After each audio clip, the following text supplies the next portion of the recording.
Hello guys, study namin still life. At ang aking mga student ay si Miguel at Dave.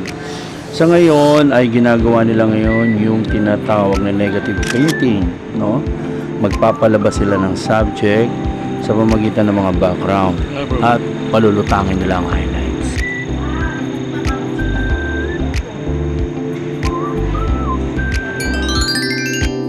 At bago nila na-enjoy yan, of course, tong dalawang magkabarkadang to, no? So busy. Pinagawan ko muna sila ng sketch para sa kanilang penciling stroke. Ayan po yung kanilang mga gawa.